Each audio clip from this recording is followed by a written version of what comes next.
جی کہ ہم 9 تاریخ کو پاکستان سے آ کے 28 تاریخ کو مدینہ جائیں گے. اگر ہم زیارات کے لیے جائیں، مثلا جیرانہ جائیں، تو وہاں سے احرام باندھنا لازمی نہیں ہے، چونکہ جیرانہ جو ہے وہ میقات نہیں. اگر طائف جاؤ گے تو پھر واپسی پہ احرام لازمی، لیکن جیرانہ ہو یا مسجد عائشہ ہو، یہ ہل ہے، میقات نہیں ہے.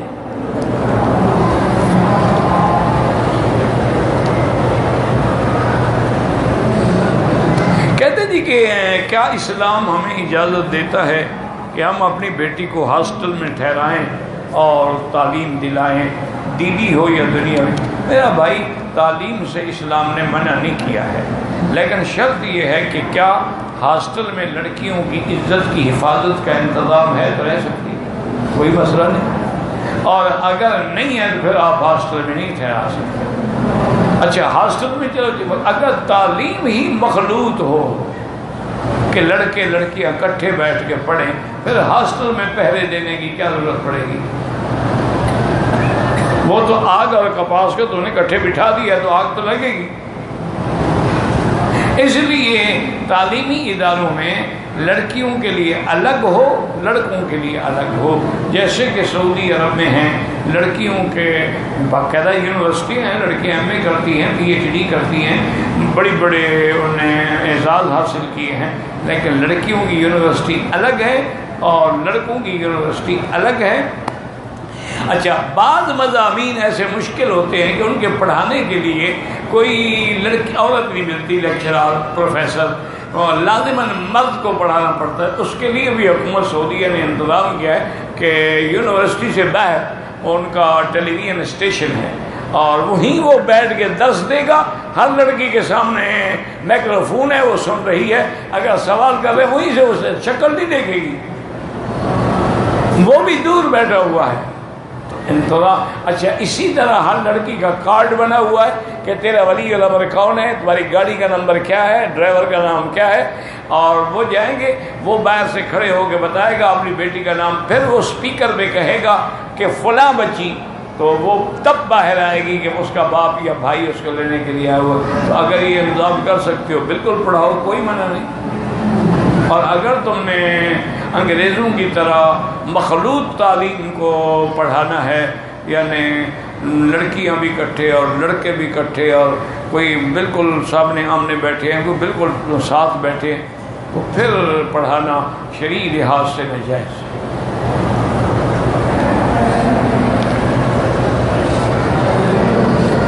ہم روز دعا کرتے ہیں بھائی آپ کے لیے، کہ ہر مسلمان کے لیے کرتے ہیں. نبوت ملنے سے پہلے انبیاء کس کی عبادت کرتے تھے؟ کون؟ نا کسی نبی کا نام لو نا. مثلا حضور پاک پہلے کرتے تھے ابراہیم علیہ السلام کے دین پر.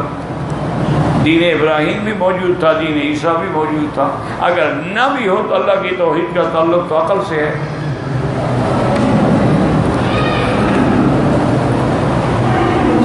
میری فیملی وزٹ کے ویزے پر آئی ہے، عمرے کی نیت تھی، لیکن جہاز میں اعلان نہیں ہوا، اس سے احرام نہیں باندھا، مکے میں پہنچ گئے، 8 دن ہو گئے ہیں، عمرہ نہیں کیا. ماشاءاللہ عمرہ بھی کریں اور ایک بکری دم بھی دیں. اگر جہاز اعلان نہ کرے تو مکے بھی نہیں آؤ گے، تم ایئرپورٹ سے احرام باندھ کے آتے جہاز کے اعلان کے. تم چونکہ جہاز میں کون، وہ تو صرف سعودی ایئر لائن ہے جو بتاتی ہے کہ آپ میقات آنے والا، باقی تو کوئی بھی نہیں بتاتا. یہ تو ہمارا کام ہے کہ ہم ایئرپورٹ سے تیار ہو کے اپنے احرام باندھ کے نیت کر کے چڑھیں.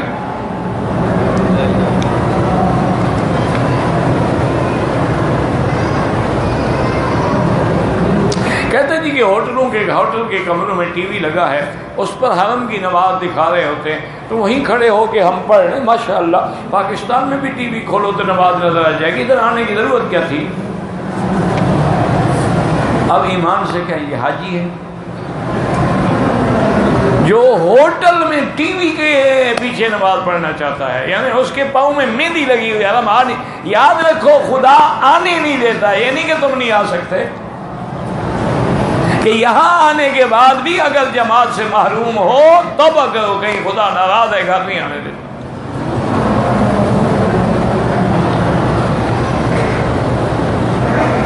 جائے نماز کے اوپر خانہ کعبہ بنا ہو کوئی حرج نہیں، نماز پڑھ سکتے ہیں، لیکن بہتر یہ ہے کہ جائے نماز وغیرہ صاف ہو تاکہ آدمی کا خیالات ادھر منتشر نہ ہو، یا زیادہ سے زیادہ خود اپنا کوئی سفید کپڑا ڈال دیا۔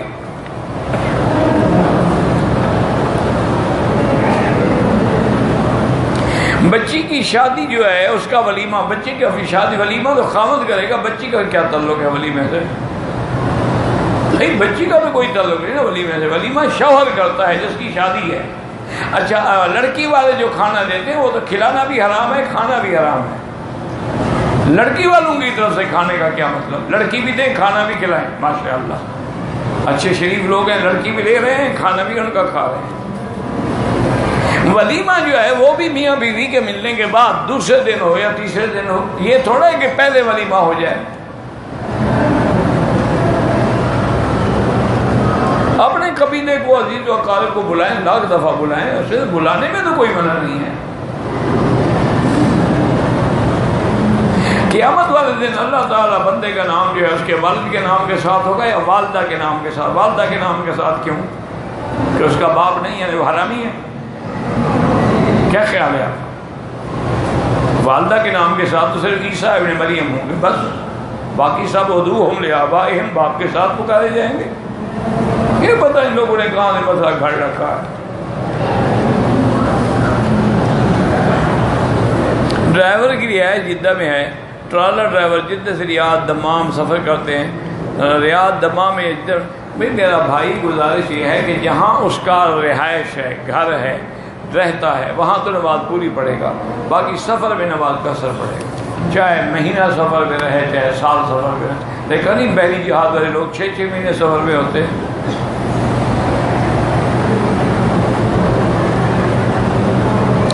میں ریاض سے بغیر احرام کے آیا، دم ہے اور کچھ نہیں، جب اللہ توفیق دے ایک بکری دم کی ادا کر دینا، اور اگر غریب ہو فقیر ہو عمرہ بھی کر لو اور 10 روزے رکھ لینا۔ جسم سے خون نکل پڑے تو اگر بہہ گیا ہے تو وہ تو ٹوٹ جاتا ہے۔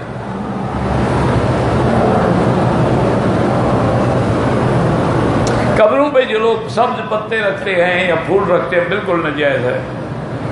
عید میلاد النبی جو منائی جاتی ہے وہ بالکل بدعت ہے، اس کا اسلام سے کوئی تعلق ہی نہیں ہے۔ یہ عید میلاد النبی تو عیسائیوں کی رسم ہے، اسلام سے تو اس کا کوئی تعلق۔ اگر یہ دین ہوتا، ایمان ہوتا یا محبت ہی ہوتی تو حضرت ابو بکر، حضرت عمر، حضرت عثمان، حضرت علی نہ مناتے۔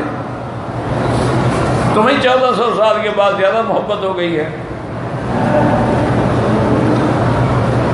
مدینے سے بغیر احرام کے حج کرنے کا ارادہ ہے، اگر عمرہ نہیں کیا حج تو افراد ہوگا، لیکن مدینے سے بغیر احرام آنے کے بعد دم تو پڑے گی۔ اب ابھی کچھ نہ کرو، حج کرو، حج کے بعد عمرہ کر لینا اور ایک دم بھی دے دینا۔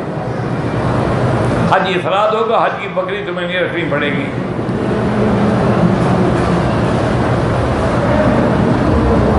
کہتے ہیں جی کہ حج گزشتہ کل طائف میں حضور کے راستے میں کانٹے بچانے والی عورت کی قبر کہاں ہے؟ کیوں رشتہ داری ہے تمہاری اس سے؟ نہیں، اس کی قبر کیوں ڈھونڈ رہے ہو؟ کوئی تعلق ہے؟ دشمن کی حضور کی دفع ہو، جہنم میں گئی، قبر ڈھونڈ کے کیا کرنا ہے؟ فی جیدہا حبل من مسد۔ والد صاحب رحمۃ اللہ علیہ نے حضرت تھانوی کا زمانہ بھی پایا ہے، حضرت گنگوہی کا حضرت خلیل احمد صاحب سے پڑھے ہیں۔ پہلے انہوں نے حضرت شیخ الہند سے بھی کچھ سبق پڑھے ہیں، حضرت عبید اللہ سندھی سے بھی حجت اللہ البالغہ اور تفسیر قرآن سورۃ تحریم سے والناس تک پڑھی ہے۔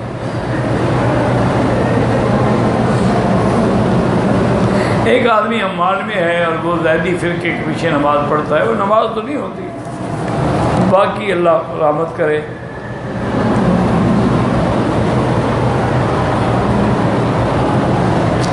اگر ظہر کی نماز پڑھیں، مسافر ہو، امام کی رکعت، امام مقیم ہے، تم نے اس کے پیچھے پڑھے ہو، تمہیں بھی 4 رکعتیں پڑھنی ہوں، آخری 2 رکعتوں میں کھڑے ہو کے سورۃ فاتحہ پڑھو گے۔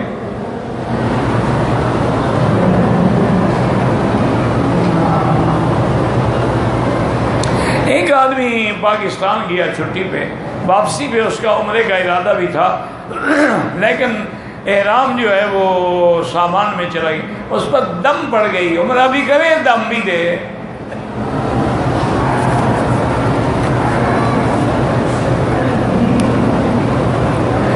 مکے میں جو رہتے ہیں ان کو اپنا حج کے احرام کے لیے کہیں نہیں جانا، اہل مکہ تو من مکہ، جہاں گھر ہے وہیں سے نیت کر کے لبیک اللہ لبیک پڑھتے ہوئے چلے جائیں گے مینا۔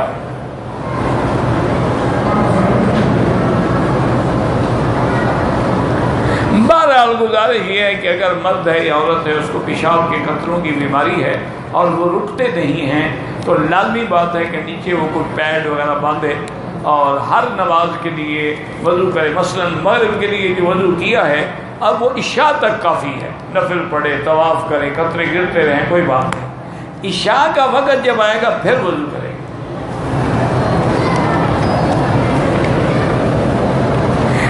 حرم میں خواتین کو چہرے کا پردہ، ہر جگہ چہرے کا پردہ کرنا چاہیے۔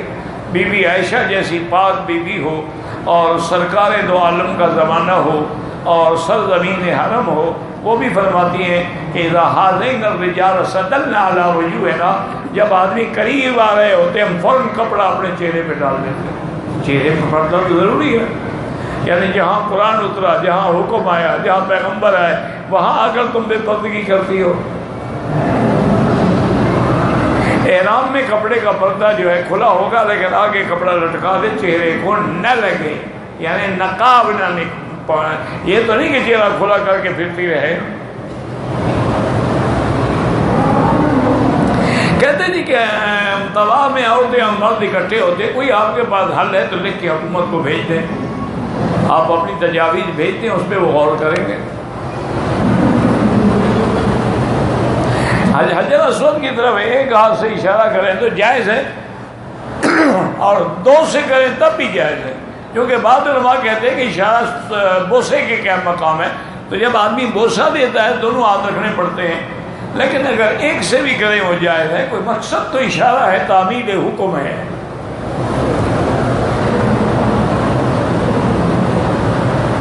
اگر ہم نے عمرہ کیا یا حج کیا، اس کے بعد سر کے بال آدمی خود اپنے کاٹ سکتا ہے، کاٹ سکتا ہے۔ قضا کی نمازیں جو قضا ہوئیں سب سے پہلے تو توبہ کریں، جو کہ حقوق اللہ ہیں، اللہ معاف فرما دیں۔ اس کے بعد ہر نماز کے ساتھ کوشش کر کے پڑھتے رہیں، نفل پڑھنا چھوڑ دیں، وہ قضا عمری پڑھتے رہیں۔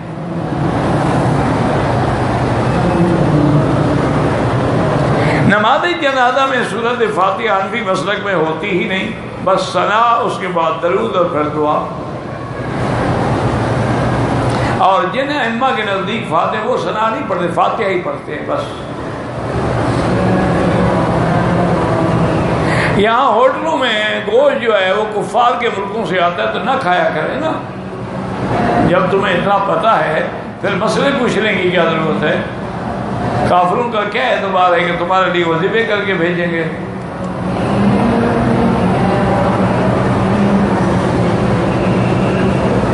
اگر ہم نے ایک عمرہ کر لیا ہے، دوسرا عمرہ کرنا چاہتے ہیں، تو کیا اس کے لیے احرام کی چادروں کو دھونا ہوگا؟ کیوں؟ پہلے تم نے کوئی گناہ کا کام کیا ہے، وہ پلید ہو گئی ہیں، اب دھونا پڑے گا آپ کو؟ عجیب آدمی ہے، کیا دماغ خراب ہے؟ کیوں دھوئیں گے؟ جب تک پاک ہے 100 عمرہ کرو۔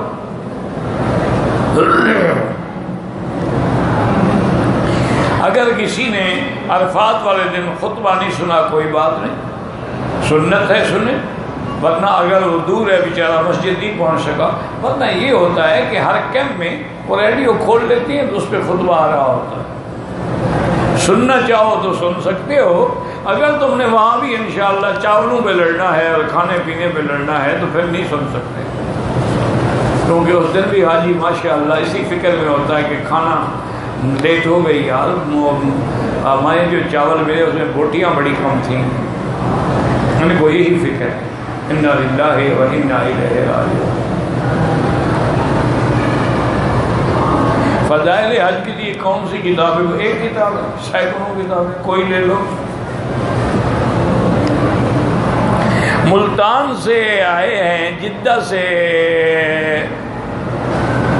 احرام باندھا ہے، دم پڑ گئی، آپ کو ملتان سے احرام باندھنا چاہیے تھا، عمرے میں غلطی سے بائیں کندھا ننگا کر لیا دائیں کے بجائے، بہرحال جو ہو گیا اللہ ہدایت دے، پھر کہتا ہے میں نے ٹھیک کر لیا، ٹھیک کوئی بات نہیں۔ اگر عمرے میں کندھا نکالا ہی نہیں تب بھی عمرہ ہو گیا، لیکن سنت سے محروم ہو گئے۔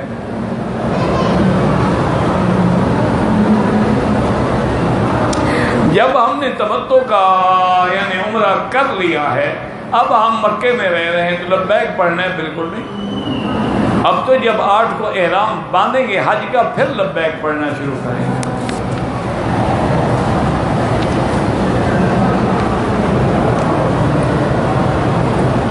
کہتے جی کہ 3 اماموں کو اس بات کا پتہ نہیں تھا کہ حضور نے عصر کے بعد نماز پڑھنے سے منع فرمایا ہے۔ وہ بھی ایک حدیث ہے جس پر وہ عمل کرتے ہیں کہ حضور نے فرمایا تھا کہ یا بنی عبد مناف، اے عبد مناف لوگوں کو منع نہ کیا کرو، جب چاہیں نماز پڑھیں، جب چاہیں طواف کریں۔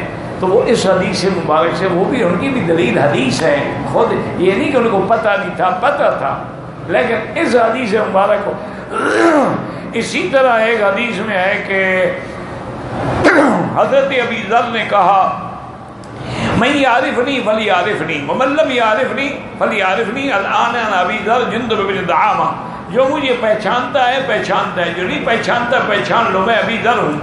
حضور نے فرمایا کہ فجر کے بعد نماز نہیں ہے مگر سورج نکلنے کا، اور عصر کے بعد نماز نہیں ہے جب تک کہ سورج غروب، الا بمکہ تھا، الا بمکہ، ہاں مگر مکے میں جائز ہے۔ ان کے نزدیک بھی ایک حدیث ہے، لیکن امام ابو حنیفہ فرماتے ہیں کہ حدیث ابی ذر جو ہے یہ حدیث معلول ہے، اس میں 4 علتیں ہیں۔ ایک دوسری بات یہ ہے کہ وہ جو حدیث ہے بنی عبد مناف والی، تو اگر حضور نے حکم دینا تھا کہ ہر وقت نماز پڑھ سکتے ہو تو امت کو صحابہ کو حکم دیتے، بنی عبد مناف کو کہنے کی کیا ضرورت تھی؟ یہ تو ایسے ہے کہ جیسے کوئی آدمی متولی مسجد کو کہے یار تم کیوں مسجد کا دروازہ بند کر دیتے ہو، لوگوں کو نماز پڑھنے دیا کرو جب آئے۔ اس کا معنی یہ تو نہیں ہے کہ ظہر کے وقت عصر پڑھیں، عصر کے وقت ظہر پڑھیں، وہ تو لوگوں کو روکتے تھے، ان کو حکم دیا گیا۔ تو بہرحال تمام ائمہ برحق ہیں، اللہ ان کی قبروں پہ رحمت فرمائے۔ یا تو یہ ہوتی ہے کہ 2 حدیثیں ہوتی ہیں، ایک امام ایک حدیث لے لیتا ہے، ایک امام ایک حدیث پہ عمل کر دیتا ہے۔ جیسے مثال کے طور پر اب آپ وتر پڑھتے ہیں تو بعض لوگ اللہم انا نستعینک و نستغفرک، بعض اللہم اہدنی فیمن ہدیت، دونوں حدیثیں، کوئی جھگڑا نہیں ہے اس میں۔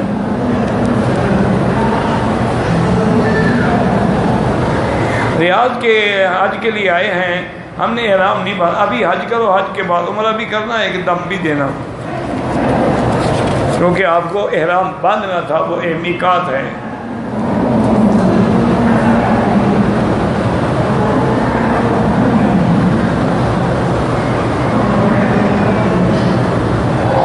کہتے جی آپ نے یہ بھی کہا تھا کہ روح علیین میں ہوگی اور سجین میں، یہ نہیں کہا تھا کہ تعلق قبر سے ہوگا۔ ایک لفظ سنتے ہو دوسرا نہیں سنتے۔ مثال بھی دی تھی کہ ٹیلی فون کے ساتھ تم رابطہ کر سکتے ہو، اللہ نہیں کرا سکتے، وہ بات میں بھول گئی ہے بھائی۔ اب ٹیلی فون ہے، یہاں سے تم رابطہ کر رہے ہو، اس کا تعلق ہے سیٹلائٹ سے، کیا تار لگی ہوئی ہے؟ اگر بندے ایسی چیز بنا سکتے ہیں تو اللہ علیین میں رہتے ہوئے روح کا تعلق قبر سے نہیں جوڑ سکتے؟ اور حدیث میں فتعاد روح لوٹائی جاتی ہے، بس ایک ضد ہے اس کا، تو کوئی میرے پاس علاج نہیں ہے نا۔ وزٹ ویزے پہ آتا ہے تو حج مدینہ میں 40، بھائی مدینہ منورہ میں 40 نمازیں پڑھنا فضیلت ہے، اگر کوئی نہ پڑھ سکے 2 نمازیں پڑھے، 1 پڑھے، کوئی حرج نہیں، وہ فضیلت ہے کہ جو آدمی 40 نمازیں مدینہ پاک میں پڑھے گا، لیکن اس شکل سے کہ جماعت میں ہو اور تکبیر تحریمہ بھی فوت نہ ہو، اللہ اس کو جہنم سے اور نفاق سے بری کر دیتے ہیں۔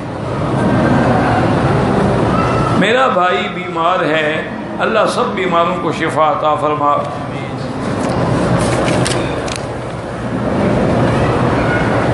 پاکستان میں بچے اغوا ہوئے، اللہ پاک ان ظالموں کو جو لوگوں کے لخت جگر اغوا کرتے ہیں ان پہ اپنا قہر نازل کریں، اور ان ظالموں کو اللہ خود سزا دے، ہم کچھ بھی نہیں کر سکتے۔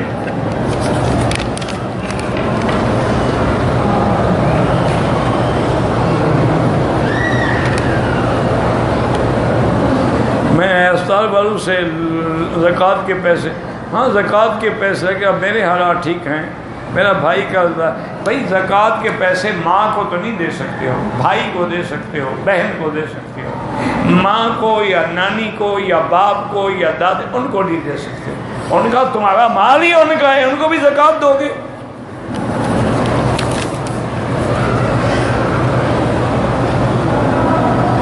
کہتے تھی کہ احناف کے نزدیک یہاں جب عصر پڑھی جاتی ہے تو